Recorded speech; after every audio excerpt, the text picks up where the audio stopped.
Porter's use of cutting in 1903 helped audiences make the link between two actions going on at the same time in different locations. There is some debate about whether cross-cutting can be found in his next film, The Great Train Robbery. However, I'd argue that the seeds of it are there. In this scene, we see the robbers entering the train.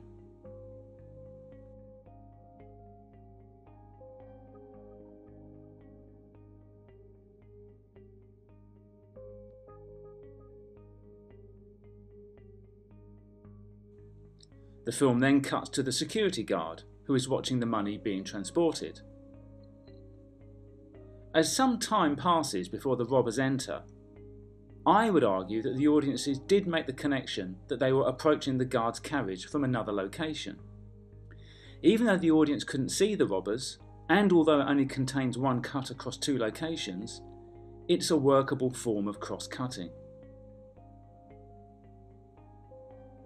It was D.W. Griffith, however, who pushed the technique of cross-cutting further, in this excerpt from A Corner of Wheat. The wealthy tycoon celebrates his successes in the wheat market, and this is cross-cut with a shot of people who now cannot afford bread.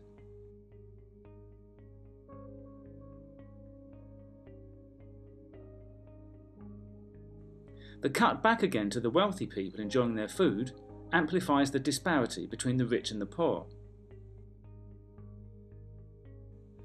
Much has been made of the fact that Griffith contributed to practical editing techniques in the US, whilst in Russia more creative explorations were being devised.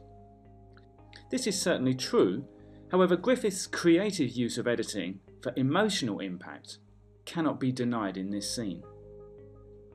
However, it was Griffith's film from 1911, The Lonedale Operator, that really showed what cross-cutting can do.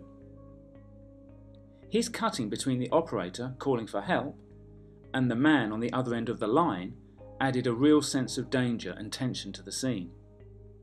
It greatly heightened the emotional impact of the moment for the viewers, and it's a pivotal moment in film editing history.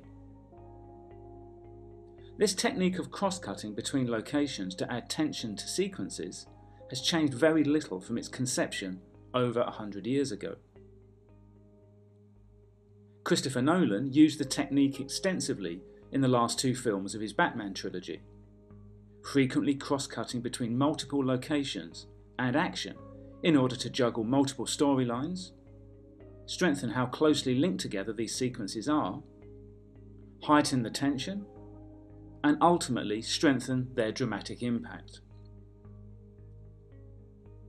At this stage, it would be worth gathering notes on how Porter and Griffith developed cross-cutting techniques in early cinema, and then reflect on how these techniques are still used by today's modern filmmakers.